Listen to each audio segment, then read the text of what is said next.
Futurist movement also featured fractured forms and simultaneous multiple perspectives. However, it differed from Cubism in that the Futurists glorified modern technology and war. World War I, the first war of the 20th century to employ the technological achievements of the industrial age in a program of mass destruction, was for them the most important spectacle of the modern era. Their admiration for speed, made possible by machinery, is represented in their works, especially in the painting on the right, where we see the fractured landscape, which accentuates the train's force and momentum as it cuts through the countryside. We can also see this interest in speed in the work on the left, of figures striding forth into space. As they wrote in the Futurist Manifesto, quote, "All things move, all things run, all things are rapidly changing. Thus, a running horse has not 4 legs, but 20. We can see that in Giacomo Balla's painting of a dog on a leash on the right. This approach was influenced by photography and early film, like the photographs of a horse in motion taken by Edward Muybridge.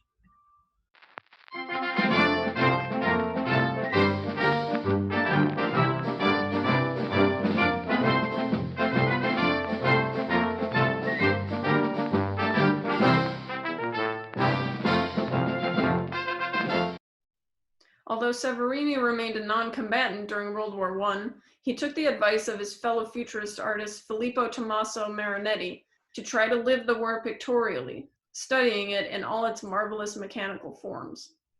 The Italian dictionary defines Futurism as wanting to make a clean slate of the past and traditional forms of expression to make way for the inquisition of dynamic modern life, a mechanical civilization projecting into the future in a riot of senses. Another word for a clean slate is the Latin phrase tabula rasa.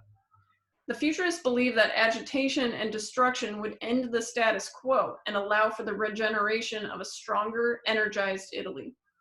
But many of the Italian futurists actually died in combat. Now, in Germany, we have the development of a style called Expressionism, and that's an art that expresses the artist's unique inner or personal vision and often has an emotional dimension. It also often incorporates bold color and angular forms, like we see in this street scene by Ernst Ludwig Kirchner.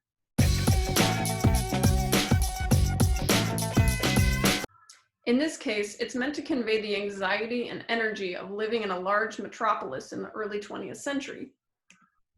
Living in a large city like Berlin, for example, would have felt like a uniquely modern situation at that time. There was the belief that city living made human beings desensitized and indifferent to the modern noise and chaos around us, and made us feel lonely and isolated from the people around us. That's part of what fueled these street scenes by German expressionists like Kirchner.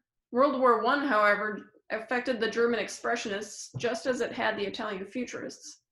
George Grosz and Otto Dix, for example, used the expressionist interest in heightened emotion and conveyed the gruesome effects of war. The series by Otto Dix entitled Der Krieg, or The War, was based largely on Dix's grisly memories of war. He had served as a machine gunner from 1914 to 1918 and saw combat firsthand. Many of his images picture the aftermath of battle: dying dead or decomposing bodies, shell-shocked soldiers, and bombed-out landscapes. The artists exploited the corrosive nature of etching and aquatint, mediums in which acid etches a metal printing plate to heighten the sense of decay. Let's quickly review some of the important facts and figures about World War I before we move forward, because I think it's important to understanding the artists' response to war. So some of the key countries involved were France, Germany, Britain, Austria-Hungary, Russia, and of course the US. On April 6, 1917, the US enters the war on the side of France and Great Britain. In terms of deaths, there were over 9 million combatants and 7 million civilian deaths. And there were also new technologies: tanks, flamethrowers, poison gas, airplanes, aircraft carriers, and pilotless drones, just to name a few. These new technologies and their impact on the human body and psyche prompted startling new work by artists. So the Italian futurists were excited for war because it would create a kind of tabula rasa, or clean slate, for a new modern world. This idea of a clean slate also provided a launching point for the Dada movement, which was an international movement that began in Zurich, Switzerland in 1916. It's important to remember that Switzerland was neutral during the war, so it was a safe place for radical art to develop. and indeed most of the artists involved were anti-war pacifists. Dada means hobby horse in French.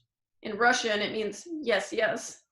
And it kind of represents baby talk in multiple languages, such as English or German.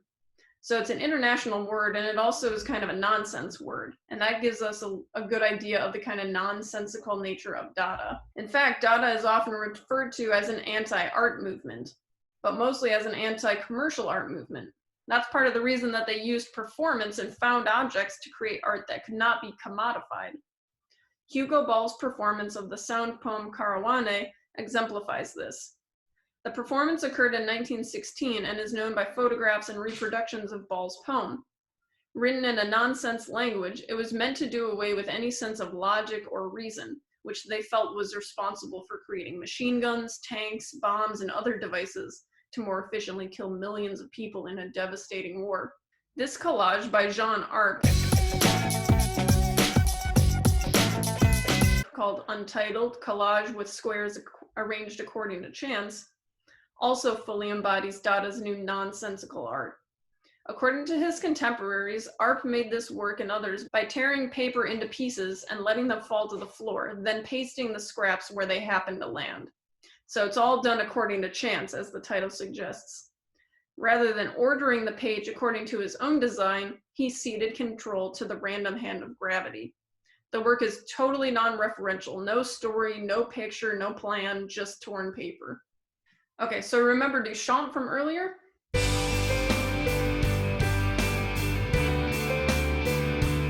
His fountain is an example of what Duchamp called a ready-made, which is a term that describes a prefabricated, often mass-produced object isolated from its intended use and elevated to the status of art by the artist choosing and designing it as such. In this case, he bought a urinal from the store, signed it with a pen name, R. Mutt, and dated it and put it on a pedestal. So it becomes a combination of high and low art. It's somewhat immoral, perhaps, maybe vulgar. And because it's mass-produced, that means it's not made by the artist's own hands. It takes away any sense of skill or originality, things that we normally associate with art. Behind it is instead the importance of the artistic choice, the idea that what rules the art is not the technical skill, but the concept or idea. Duchamp tried to make the case for this piece, which he apparently submitted to an art exhibition, or if anybody paid a certain entrance fee, they could have their work included. And this piece, the urinal, was declined to be shown at this exhibit. So he wrote this piece called The Richard Mutt Case, where he says, "They say any artist paying $6 may exhibit. Mr. Richard Mutt sent in a fountain. Without discussion, this article disappeared and never was exhibited. What were the grounds for refusing Mr. Mutt's fountain? Number one, some contended that it was immoral, vulgar. Others, it was plagiarism, a plain piece of plumbing. Now, Mr. Mutt's fountain is not immoral. That is absurd, no more than a bathtub is immoral. It is a fixture that you see every day in plumbers' show windows. Whether Mr. Mutt with his own hands made the fountain or not has no importance. He chose it. He took an ordinary article of life, placed it so that its useful significance disappeared under the new title and point of view, and created a new thought for that object." So this brings up the question of authorship. Who's the artist? Is it Duchamp?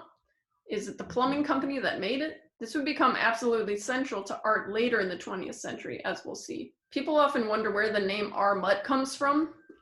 We don't really know. It could be Mutt and Jeff, a popular comic at the time, or Mott's Plumbing Company, which made toilets in New York City. But in recent years, new scholarship has come to light and shows evidence that Duchamp wasn't even responsible for this piece. It was actually this eccentric woman, the Baroness Elsa von Freytag-Loringhoven. She had previously created another sculpture, also originally attributed to a male artist, made out of pipe, and Duchamp himself had talked about the urinal piece as being her idea. When we revise history and we reconsider the attribution, in other words, who the artist is, we call that revisionist history. So attribution is tricky, especially when artists are appropriating pre-existing imagery and using found objects. Here's an example of a ready-made, or an assisted ready-made to be exact. This is taking an existing, often commercially manufactured object and making some sort of adjustment or change or addition to it in order to make it art. No more traditions of Western art. This is art that's almost anti-art. It's irreverent, sly, and funny. It removes the notion of skill or aesthetics. Duchamp would say that he was against quote-unquote retinal art. In other words, art that's just there to please the eye, and instead he wanted art that was about making you think. Okay, so this is his assisted ready-made called LHOOQ. Now, if you would say the title of the painting in French, you would say Elle a chaud au cul. Now, if you speak French, you would know that that means, like, she has a hot ass. So it's a little vulgar, maybe. So he's taken this well-respected, well-known painting, Da Vinci's Mona Lisa. He's taken a postcard of that painting, drawn a mustache and a goatee on her, and given it a title that's a little bit vulgar. So he's really kind of like sticking up a middle finger to the art establishment. Both the fountain and LHOOQ then combine high and low forms of art. They highlight a sense of nonsense and absurdity in the face of what was considered a totally nonsense and absurd war, that is World War I. So next time, and I'm sorry, it's gotten a little dark in here, that's why my face is so blurry. Next time, we're going to continue looking at art of the 20th century. We're going to move into the interwar period, in other words, the time period between World War I and World War II, to see how artists respond to that time period. All right, in the meantime, let me go enjoy this beautiful San Francisco sunset.